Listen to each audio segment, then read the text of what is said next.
monde, me revoici pour les premiers favoris de l'année puisque je n'en ai pas fait le mois dernier et comme c'est tous les 2 mois, vous le savez.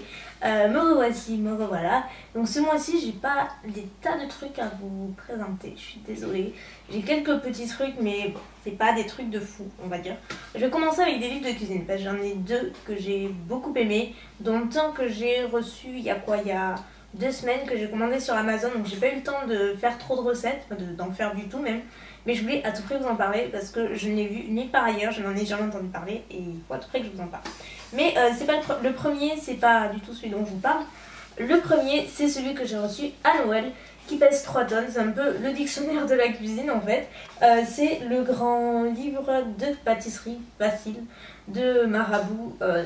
Il est énorme, il pèse lourd, vous pouvez pas vous l'imaginer. Il pèse vraiment très lourd. Je l'ai reçu par ma maman à Noël, elle m'a offert ça et j'étais complètement folle. Si vous avez vu ma vidéo cadeau de Noël, je l'ai dit et redit et j'étais super heureuse parce que comme vous le savez, la cuisine c'est mon truc, j'adore ça. Et surtout la pâtisserie, j'aime vraiment beaucoup ça.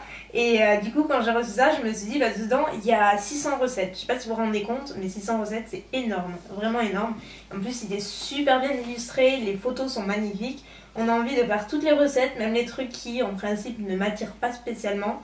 J'ai envie de les faire. Donc c'est plutôt défi réussi. J'ai fait qu'une recette pour le moment, mais qui a été un succès total quoi. Mais vraiment total, et encore j'avais coupé la recette en 2 parce que j'avais peur d'avoir trop de quantité et finalement c'est parti comme des petits pains. Comment réussir les scones? Donc par exemple, c'est lourd. Ici, encore une fois c'est illustré, donc les scones en fait c'est des petits pains briochés si on peut dire, anglais qui sont très connus là-bas et que j'adore acheter quand je vais à Londres, et donc j'ai toujours voulu en faire, et donc là il y a pas mal de recettes pour les scones, dont les classiques et tout. Donc ça je vais le faire mais ça a l'air très long, donc on va prendre le temps. Je cherche toujours, voilà, les financiers à la fleur d'oranger j'ai fait et ils étaient mais délicieux. Ce sont ceux en bas, là où il y a ma main, et ils étaient délicieux quoi, vraiment exquis. J'avais déjà fait une autre recette mais ils étaient pas aussi bons en fait. Ceux-là ils étaient à tomber. Donc si ça vous intéresse, si c'est une recette, enfin des petits gâteaux que vous aimez, n'hésitez pas à me dire, je le ferai en vidéo, il n'y a pas de souci. Mais bon là il y a tellement de trucs, il y a des tas de choses à faire. Mais pour le moment j'ai fait que les financiers à la fleur d'oranger et c'était à tomber. Super léger et tout, hyper aérien et très facile à faire. Et ingratable, donc voilà, là c'est vraiment mon gros coup de cœur. Je crois que j'ai toute une vie hein, pour faire tous les gâteaux. Et le second dont je vous parlais justement, c'est quand j'étais sur Amazon, je cherchais des livres rayon cuisine comme d'habitude, je suis tout le temps fourrée, c'est une maladie. Et dans les suggestions, vous savez dessous, si vous avez l'habitude d'y aller, ils vous proposent toute une liste de suggestions par rapport à l'historique en fait, aux livres que vous regardez et tout. Et moi dedans, il y avait ce livre-là, Une américaine à Paris, et comme je le dis, je suis tout le temps fourrée dans le rayon cuisine, je cherche toujours de nouveaux livres, et celui-ci, je ne l'avais jamais vu. J'ai l'impression de tous les connaître, tous les avoir vus au moins une fois. Et celui-ci, je l'avais vraiment jamais vu. Alors, est-ce que c'est une nouveauté ou pas? Je ne sais pas. Mais du coup, j'ai parcouru un petit peu le résumé et tout. Et je me suis dit, il a l'air assez cool. Donc, j'ai commandé. Et gros coup de cœur quoi, vraiment gros coup de cœur. Déjà il est très beau, donc c'est une américaine à Paris, je ne sais pas si je l'ai précisé. Et en fait c'est une américaine qui s'appelle Carrie, qui est originaire donc, du Midwest, ils expliquent derrière. C'est super sympa parce qu'en fait elle propose des tas de recettes américaines, donc que des recettes américaines bien entendu. Mais ce qui est super cool, contrairement à d'autres livres où parfois les ingrédients peuvent être difficiles à trouver, c'est que là elle donne des tas d'alternatives de produits qu'on peut trouver dans nos supermarchés français. Ou alors par exemple les sauces qui sont vraiment bien propres aux États-Unis que l'on trouve que là-bas, et là elle donne les ingrédients pour les faire soi-même. Et franchement c'est pas si compliqué que ça. Enfin, il y a vraiment des tas de trucs et ça c'est hyper appréciable. Et puis après le livre en lui-même est une véritable beauté, c'est pour ça que je voulais vraiment vous en parler. Les illustrations sont superbes, j'ai tout lu. J'aime beaucoup les notes qu'elle apporte en fait sur chaque recette. Déjà au début elle explique un petit peu toutes les cuisines selon... les cuisines américaines qui varient selon les états. Donc ça je trouve que c'est super intéressant. Moi qui aime vraiment beaucoup la cuisine américaine, c'est un truc qui me plaît pas mal. Par exemple il y a la recette classique des pancakes, donc vous voyez c'est vraiment des illustrations qui prennent toute la page. Il y a les cinnamon rolls, donc les roulés à la cannelle. Moi qui aime pas du tout la cannelle, c'est le seul truc que je peux manger, aller chercher.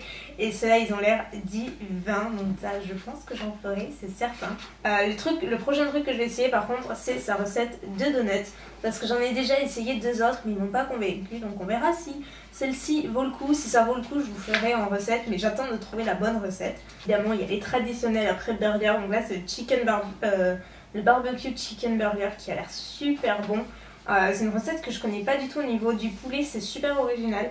Donc ça par contre je le ferai, je crois que mon frère va adorer. Et ce que j'aime beaucoup dans ces recettes, c'est que sur la majorité de ces recettes d'ailleurs, elle explique un petit peu, donc par exemple sur un burger elle va pas expliquer ce que c'est, mais sur des trucs un peu plus complexes qu'on ne connaît pas trop justement, elle explique ce que c'est, d'où ça vient, son origine, comment ça se mange, avec quoi, et ça c'est super intéressant parce que encore une fois dans d'autres livres de recettes de cuisine étrangère il y a des trucs qu'on ne connaît absolument pas, la photo semble alléchante mais on sait pas trop ce que c'est, et là je trouve que voilà c'est une bonne idée et c'est quelque chose qui manque assez souvent. Dernier truc ayant attrait à la cuisine, et pour le coup c'est un produit cette fois-ci, un vrai truc qui se mange si on peut dire, c'est ce produit là, donc vous voyez que j'en ai déjà bien pris, et en fait c'est du sirop d'érable. Alors moi je déteste le sirop d'érable, vous allez dire mais pourquoi elle nous présente quoi. Non, j'avais déjà goûté 2 dont un de grande surface, mais j'avais détesté quoi, vraiment détesté, c'était super fort, enfin, moi ça me plaisait pas du tout. Et pourtant, c'est un peu débile, mais voilà, comme j'ai pas mal de livres de recettes anglaises, enfin avec des connotations un petit peu anglo-saxonnes et américaines, c'est le sirop d'érable, on le retrouve assez souvent. Donc je sais pas pourquoi, je m'entête toujours à vouloir le goûter, mais ça passe jamais. Ça c'est un peu comme le beurre de cacahuète, je suis vraiment pas fan du tout, et pourtant j'essaie toujours, mais je n'aime pas ça. Donc là j'ai reçu un petit colis surprise du site Sophie Store, avec lequel j'avais fait une vidéo l'année dernière, donc je vous invite à aller la voir si vous ne l'avez pas vu, si ça vous intéresse. Et elle m'avait envoyé donc un mix à faire de pancakes, donc la vidéo va sortir après celle-ci si je me trompe pas, non elle sera sortie avant je crois, donc bref elle sera en barre d'infos. Et dedans elle m'avait glissé ce sirop d'érable. Et dessus elle m'avait mis une note comme quoi c'était un des plus fins qui existe et qui était vraiment délicieux. C'était le plus vendu et le meilleur de sa boutique. Donc bon, j'étais un petit peu mitigée parce que moi j'aime pas du tout le sirop d'érable, et quand même du coup dans la vidéo j'ai vraiment fait un crash test en live, j'ai mis dessus, et hyper étonnée, il est délicieux. C'est pas du tout le goût que moi je connais et enfin auquel j'étais habituée en tout cas. Déjà il est très fin, très liquide. Un petit peu sucré, presque vanillé, il y a de l'ambre en fait dedans, mais il est super bon quoi, et du coup avec les pancakes c'était un régal. Ensuite on passe à la partie musique, j'en ai pas des tonnes en fait, j'ai surtout écouté des playlists Spotify, donc voilà, j'ai pas fait énormément de recherches, mais sinon les deux que j'ai pas mal écouté en boucle, celle-ci est pas complètement nouvelle mais j'arrive pas à m'en lasser, je crois que j'ai un problème avec, je n'arrive pas à m'en lasser. C'est We Start de Sam Smith, je crois que tout le monde l'a entendu au moins une fois, mais voilà, déjà ce mec il a une voix de fou, il a une voix d'ange, enfin, je l'adore. Une de mes chanteuses préférées à la voix d'ange encore une fois, Ellie Goulding, avec sa toute dernière qui est Love Me Like You Do.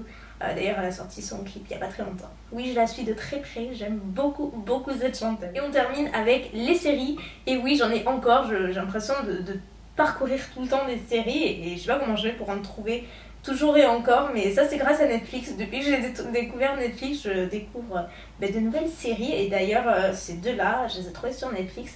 La toute première c'est Orphan Black, que j'ai découvert donc sur Netflix complètement. Le résumé m'a plutôt plu. Et du coup j'ai regardé toute la série là-dessus. C'est un peu compliqué à raconter surtout. Mais en fait c'est l'histoire de... je sais pas comment... oui, Sarah. Sarah en fait c'est une punk en fait, un petit peu marginale sur les bords, qui a pas mal d'ennuis, qui est une petite fille mais elle n'a pas la garde, enfin voilà, elle galère un petit peu. Et puis en fait elle se retrouve sur les quais, en fait elle attend un train, et là elle est témoin du suicide d'une femme. Sauf que cette femme, elle lui ressemble trait pour trait. C'est vraiment, on dirait elle, mais habillée différemment en fait. C'est vraiment façon un petit peu femme d'affaires, mais c'est elle, c'est son sosie. Du coup, elle prend peur. Et sur le moment, en fait, elle va lui voler. Donc la fille s'est suicidée entre temps.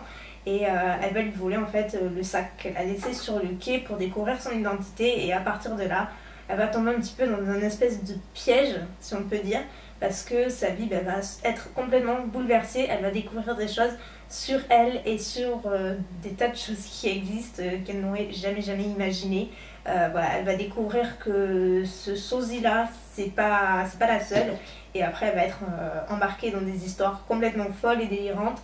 Et il y a tout le temps de l'action, du suspense, des mystères, des secrets. Enfin, on s'ennuie pas, quoi. C'est vraiment une super série. J'adore cette série. Donc j'attends la 3e saison avec impatience que je regarde. Ça revient dans 83 jours. L'espoir fait vivre. Et la seconde, en fait, c'est une série que j'ai découvert il y a un moment maintenant. Il y a 3-4 mois, quelque chose comme ça, mais j'avais laissé un petit peu en plan quand j'avais découvert Downton Abbey, qui m'avait pris un temps monstre à récupérer. Du coup, j'avais laissé cette série en plan, et c'est Modern Family. C'est une recette dans la cuisine. C'est une série qui n'est pas du tout récente, qui n'est pas du tout nouvelle. Il y a je sais pas combien de saisons, il me semble qu'il y en a 5 ou 6, quelque chose comme ça. Enfin, il y en a vraiment beaucoup, et du coup, elle n'est pas récente du tout. Et j'ai découvert donc ça sur Netflix. C'est des épisodes très courts de 20 minutes, donc qui durent pas très longtemps. C'est une comédie en fait, une série comédie qui est à mourir de rire, qui suit en fait donc une famille mais de plusieurs générations. Donc on a d'un côté le père de famille qui est remarié avec une Colombienne super sexy, qui fait la moitié de son âge, qui a un fils qui est à mourir de rire. Ensuite on a donc la fille du père qui est mariée, qui a 3 enfants, donc elle c'est la mère de famille avec tous les clichés possibles et imaginables. Son mari est un petit peu toqué sur les bords, enfin bref, c'est assez marrant. Et les 3e, c'est pour moi le meilleur couple de la série, ils me font mourir de rire, mais je rigole, j'ai les larmes aux yeux quoi, tellement ils sont drôles. C'est en fait c'est le fils le fils du père et le frère de la sœur, vous avez compris. J'explique très mal, je sais aujourd'hui.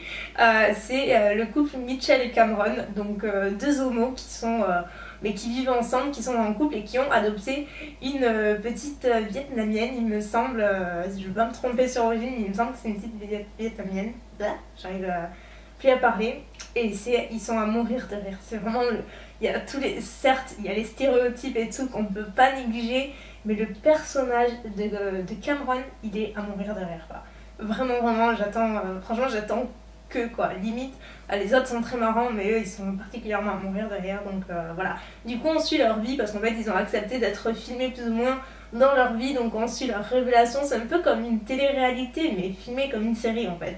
Voilà, il faut voir le premier épisode pour comprendre, et c'est très drôle, parce qu'ils sont tous un petit peu timbrés sur les bords. Il leur arrive toujours des aventures un petit peu, des trucs pas banals du tout, quoi. Et en plus de ça, ils sont vraiment très fusionnels aussi, donc c'est ce qui ajoute une note vraiment super adorable à la série. Et voilà, c'est une série que j'adore. Donc là, j'en suis à la 3e saison, donc je crois que j'en suis à la moitié, on y croit. Et comme en attendant, il n'y a plus trop de séries, je suis ça tous les soirs et c'est juste super sympa. Donc voilà, gros coup de cœur pour Modern Family. Donc voilà, écoutez, c'est tout pour ce mois-ci. Si vous avez des favoris, n'hésitez pas à me dire lesquels il s'agit. Et puis je vous dis à très bientôt pour une nouvelle vidéo sur cette chaîne. Bye!